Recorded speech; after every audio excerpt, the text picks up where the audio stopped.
जय हिंद साथियों, आपका फिर एक बार स्वागत है हमारे इस प्लेटफॉर्म पर। आज हम हिस्ट्री ऑफ यूरोप से नेपोलियन तृतीय से संबंधित 20 प्लस महत्वपूर्ण प्रश्न लेकर आए हैं, जो आगामी होने वाली बीए चतुर्थ सेमेस्टर की परीक्षा है उसके लिए भी महत्वपूर्ण प्रश्न है, और अन्य कॉम्पिटिटिव एग्जाम जो हैं उसके लिए भी महत्वपूर्ण प्रश्न हैं।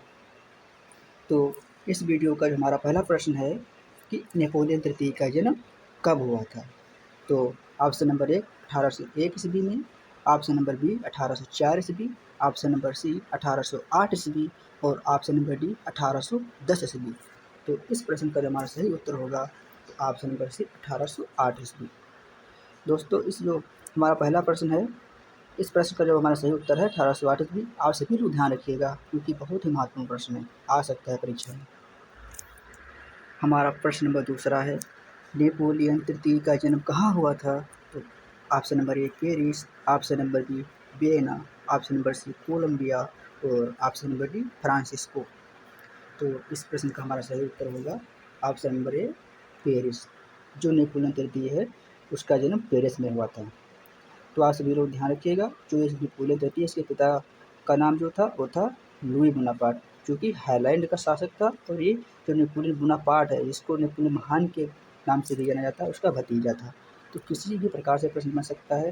अगर यह प्रश्न बनने के नेपोलियन तृतीय का जन्म कहाँ हुआ तो 1808 ईस्वी, और किस मतलब कहाँ हुआ तो पेरिस में हुआ, और कब हुआ तो 1808 ईस्वी में हुआ। पिता का नाम था तो लुई बोनापार्ट। वह कहाँ शासक था तो लुई बोनापार्ट तो हाईलैंड का शासक था। और एक किसका भतीजा था तो नेपोलियन बोनापार्ट का भतीजा था। किसी भी प्रकार से प्रश्न बने आप सभी लोग उत्तर दीजिएगा। चलो, इस प्रश्न तीसरा हमारा प्रश्न है कि सडेवा का युद्ध कब हुआ था। तो ऑप्शन नंबर ए 1855 में, ऑप्शन नंबर बी है जो 1861 में, ऑप्शन नंबर डी 1866 और ऑप्शन नंबर डी 1870। डी की जगह पर सी होगा, लेकिन ऑप्शन कोई भी आए उत्तर जो हो वही रहेगा। ऑप्शन बदल भी सकते हैं, सिर्फ आप लोग उसका उत्तर ध्यान रखिएगा। तो हमारा जो तीसरा है इस प्रश्न का जो हमारा सही उत्तर होगा तो ऑप्शन नंबर डी 1866 ईस्वी। सुडेवा का युद्ध जो है 1866 ईस्वी। दोस्तों, इस प्रश्न से संबंधित एक महत्वपूर्ण बात ये आप लोग ध्यान रखिएगा, क्योंकि कहीं कहीं किताबों पर सडेवा का युद्ध है तो 1 सितंबर 1870 भी लिखा रहा है। तो जैसा कि ऑप्शन में हमने दोनों लिख दिया है 1866 1870, तो दोनों आपको नहीं मिलेंगे। अगर 70 ऑप्शन में आए 70 सही होगा, और 66 आए तो 66 सही होगा, और दोनों आए तो 1866 ही सही होगा। सडेवा का युद्ध आप सभी लोग ध्यान रखिए, क्योंकि कहीं कहीं किताबों में 1866 लिखा है और कहीं जो गूगल है विकिपीडिया उसमें भी दिखा रहा है 1870 में। तो इसमें मत घबराना, क्योंकि जैसा ऑप्शन आए उस हिसाब से आप लोग टिक करिएगा। अगर दोनों आते हैं तो 1866 ही सही होगा।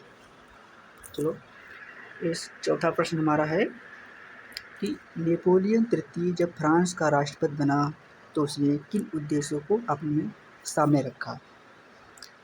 तो ऑप्शन ए क्रांति के सिद्धांतों की रक्षा, ऑप्शन बी शांति की स्थापना, ऑप्शन सी धर्म की स्थापना और ऑप्शन डी राष्ट्रीयता के सिद्धांतों की रक्षा और ऑप्शन डी सभी। दोस्तों, जब नेपोलियन जो तृतीय है जब फ्रांस का राष्ट्रपति बनता है तो जो 4 ऑप्शन दिए गए ABCD, ये चारों ही उद्देश्यों को अपने समझ रखता है कि हम इन चारों ही उद्देश्यों का मतलब कि हमको निभाना है। सारे क्रांति के सिद्धांतों की भी रक्षा करनी है, शांति की स्थापना भी हमको करना है, धर्म की स्थापना भी करना है, और राष्ट्रीयता जो सिद्धांत हैं इनकी रक्षा करना भी हमारा कर्तव्य है। यदि सारे उद्देश्य जो हैं नेपोलियन तृतीय के थे तो इस प्रश्न का हमारा सही उत्तर होगा ऑप्शन नंबर डी सभी। आप सभी लोग ध्यान रखिएगा, यह प्रश्न इस प्रकार भी मिल सकता है कि इसमें 3 ऑप्शन देगा, इसी में से देगा, और एक अलग देगा और पूछेगा कि इनमें से कौन सा उद्देश्य नेपोलियन तृतीय का नहीं था। तो आप लोग मत घबराइएगा, ये चारों उद्देश्य नेपोलियन तृतीय के थे।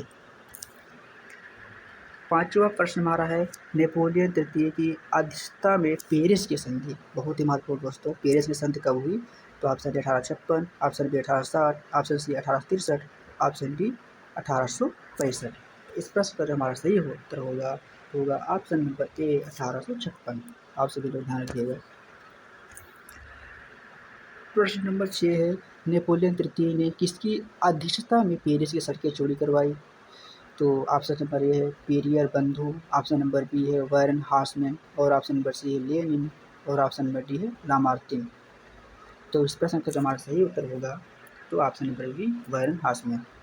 जो नेपोलियन तृतीय है वो वारन हार्समैन की अध्यक्षता में जो है पेरिस की सड़कें चौड़ी करवाता है। और जो लामार्टिन है तो ये फ्रांस के गणतंत्रवादी नेता है।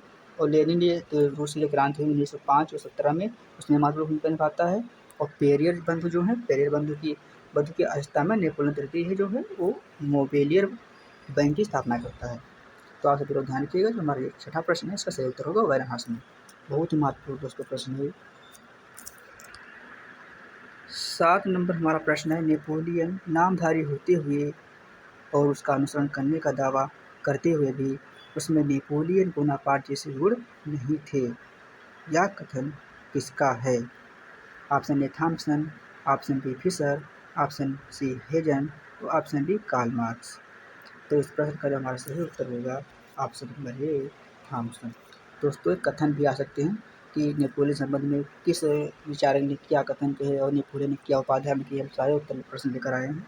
आप लोग ध्यान रखिएगा। तो जो हमारा 7वां नंबर कथन दिया है तो जो थॉम्सन है उन्होंने ये कथन कहा था। तो आप लोग ध्यान रखिएगा दोस्तों। चलो चलते हैं। 8वां हमारा प्रश्न है कि प्लाम्बियर की जो संधि है किनके बीच हुई थी? प्लाम्बियर की जो संधि है किनके बीच हुई थी? पहले दोस्तों बात याद रखिए प्लाम्बियर की संधि कब हुई थी? आप लोग कमेंट बॉक्स में बताइएगा कि प्लाम्बियर की संधि कब हुई। ये भी प्रश्न बन सकता है कि प्लाम्बियर की संधि कब हुई थी। तो जो हमारा 8 नंबर प्रश्न है ये जो प्रश्न का जो सही उत्तर होगा वो होगा काबूल और नेपोलियन तृतीय। तो ऑप्शन नंबर ए काबूल कहाँ था? इटली का था। नेपोलियन कहाँ था? फ्रांस का था। तो प्लाम्बियर की संधि किनके बीच हुई थी? अगर नाम नहीं आएगा तो ये आ सकता है इटली और फ्रांस के बीच। तो आप लोग मत मतलब कि आप लोग घबराइएगा मत, क्योंकि नाम भी पूछ सकता है, क्योंकि वहाँ का कैबूल नेतृत्व कर रहा था और फ्रांस से नेपोलियन था। और नाम नहीं देगा तो लोकेशन दे देगा, जैसे इटली और फ्रांस। तो इस प्रश्न का सही उत्तर होगा ए नंबर कैबूल और नेपोलियन। हमारा 9 नंबर प्रश्न, वह घोड़े की पीठ पर बैठा हुआ सेंट साइमन था। यह कथन किसके संबंध में है? तो ऑप्शन ए नेपोलियन तृतीय, option B Napoleon Bonaparte, option C Louis Philippe और ऑप्शन डी बिस्मार्क। हमारे इस प्रश्न का जो सही उत्तर होगा तो होगा नेपोलियन तृतीय। नेपोलियन तृतीय के संबंध में कथन है, आप लोग ध्यान रखिएगा। 10 नंबर प्रश्न हमारा है मजदूरों का सम्राट किसे कहा जाता है? बहुत ही मतलब महत्वपूर्ण प्रश्न, क्योंकि नेपोलियन तृतीय को ही कहा जाता है। तो आप लोग ध्यान रखिएगा इस प्रश्न का हमारा सही उत्तर है ऑप्शन नंबर है Napoleon option number Napoleon Bonaparte दिया, ऑप्शन नंबर तृतीय है नंबर बी इसका जो सही है ऑप्शन नंबर बी नेपोलियन तृतीय। नेपोलियन तृतीय ने ही अपने आप को मजदूरों का सम्राट कहता था कि हम मजदूरों के सम्राट हैं। तो ये उपाधि एक प्रकार की हुई नेपोलियन तृतीय की। तो आप लोग ध्यान रखिएगा, बहुत ही महत्वपूर्ण प्रश्न है नेपोलियन तृतीय। इस प्रश्न का सही उत्तर है 11 नंबर प्रश्न है नेपोलियन तृतीय ने किस नीति का प्रतिपादन किया? तो उदार नीति है और प्रतिक्रियावादी नीति और समझौतावादी नीति और इनमें से कोई नहीं। इस प्रश्न का हमारा सही उत्तर होगा ऑप्शन नंबर ए उदार नीति। नेपोलियन तृतीय ने उदार नीति का पालन किया था। और जो प्रतिक्रियावादी नीति है तो ये मेटरनिख जो का प्रतिपादक था। जब बेना कांग्रेस हुआ था ऑस्ट्रेलिया की राजधानी बेना में, तो प्रतिक्रियावादी नीति का पालन मेटरनिख ने ही किया था। तो जो 11 नंबर प्रश्न हमारा इसका सही उत्तर ये होगा उदारवादी नीति। नेपोलियन ने उदारवादी नीति का पालन किया। फिर है ऑप्शन नंबर 12 नेपोलियन युद्ध करना चाहता था परंतु उसके दिमाग में या मस्तिष्क में कुछ भी आ सकता है, युद्ध का ठीक नक्शा नहीं है। यह कथन किसका है? तो option A Bismarck, option B Mazzini और option C Hitler, option D इनमें से कोई नहीं। इस प्रश्न का हमारा सही उत्तर होगा ऑप्शन नंबर ए बिस्मार्क। तो यह कथन है तो नेपोलियन के संबंध में बिस्मार्क ने ही कहा था कि नेपोलियन युद्ध तो करना चाहता था परंतु उसके दिमाग में युद्ध का ठीक नक्शा नहीं था। आप लोग ध्यान रखिएगा। हमारा प्रश्न नंबर 13 दिया गया है इटली की स्वतंत्रता की सुरक्षा के लिए यूरोप के राष्ट्रों की इच्छा के विरुद्ध भी मैंने युद्ध किया, लेकिन जब मैंने अपने देश की सुरक्षा खतरे में देखी तो शांति स्थापित कर दी। यह कथन है। तो ऑप्शन ए नेपोलियन तृतीय, option B Garibaldi, option C Nicholas प्रथम, ऑप्शन डी फ्रांसिस बेकर। तो इस प्रश्न का जो हमारा सही उत्तर होगा ऑप्शन नंबर ए नेपोलियन तृतीय। तो कथन है स्टेटमेंट कि नेपोलियन तृतीय ने ही कहा था कि इटली की स्वतंत्रता की सुरक्षा के लिए मतलब कि हमने जो यूरोप के राष्ट्र हैं उनके विरुद्ध भी मैंने युद्ध किया, लेकिन जब मैंने देखा कि हमारे खुद हम मतलब खतरे में आ गए हैं तो हमने शांति स्थापित कर दी। तो आप लोग ये स्टेटमेंट ध्यान रखिएगा, पेपर में पूछा जा सकता है कि यह कथन किसका है। प्रश्न नंबर 14 है, नेपोलियन तृतीय विला फ्रैंक की संधि किससे की? बहुत ही महत्वपूर्ण प्रश्न दोस्तों, आप लोग कमेंट बॉक्स में ये बताइएगा कि विला फ्रैंक की संधि कब हुई थी। तो option number A Australia, option number B है रूस, ऑप्शन नंबर सी है Britain, option number D Italy. तो इस प्रश्न का हमारा सही उत्तर होगा ऑप्शन नंबर ऑस्ट्रेलिया।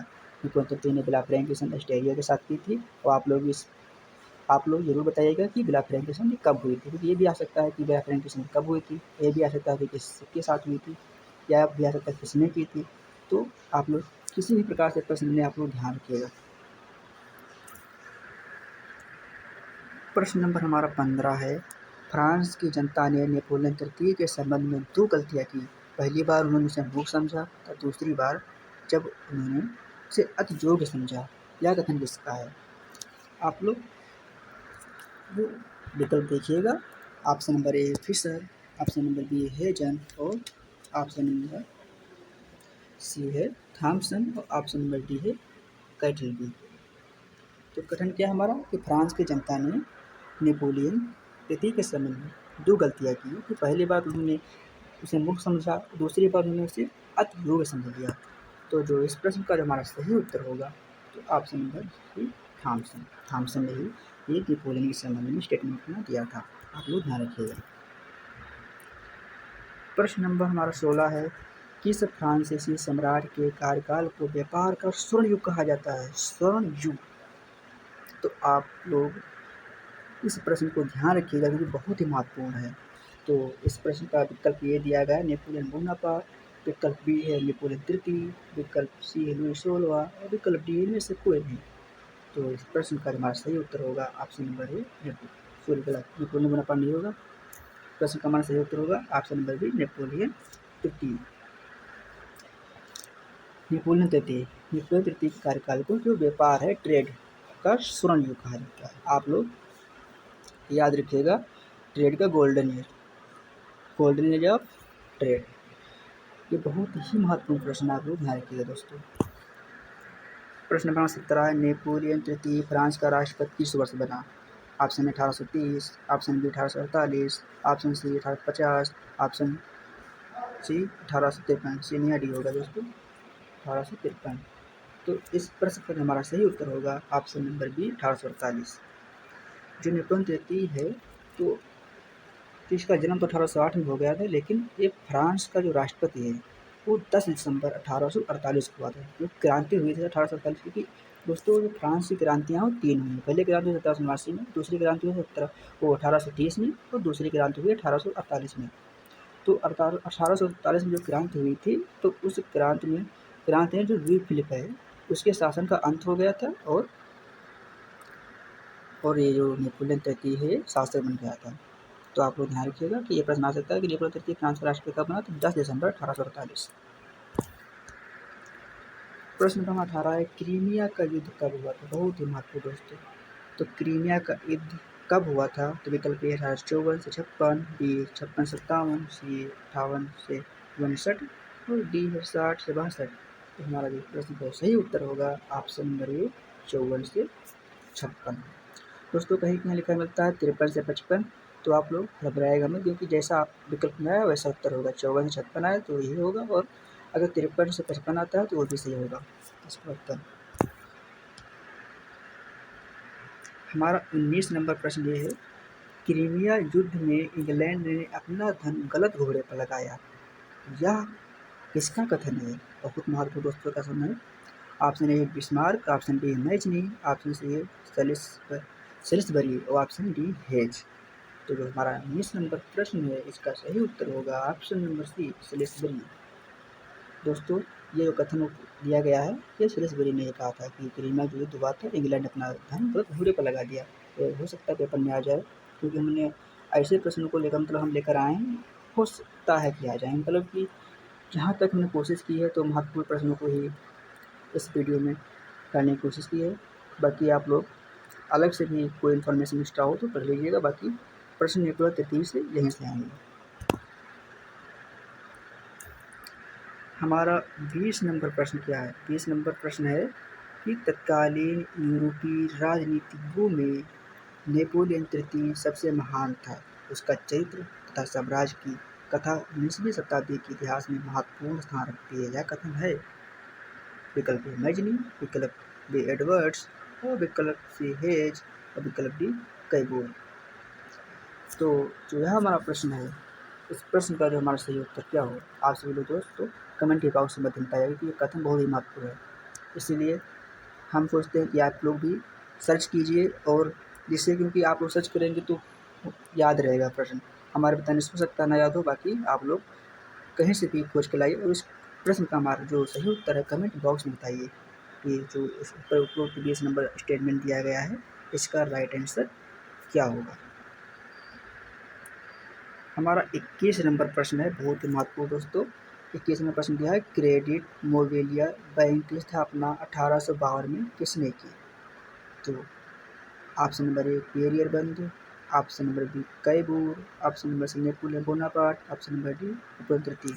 तो यार प्रश्न जो हमारा 21 नंबर है इसका सही उत्तर होगा ऑप्शन नंबर ए पेरियर बंधु। जो नेपोलियन तृतीय है जो पेरियर बंधु की स्थापना हुई 1852 में है। क्रेडिट मोबिलियर बैंक है तो जिसकी स्थापना की थी।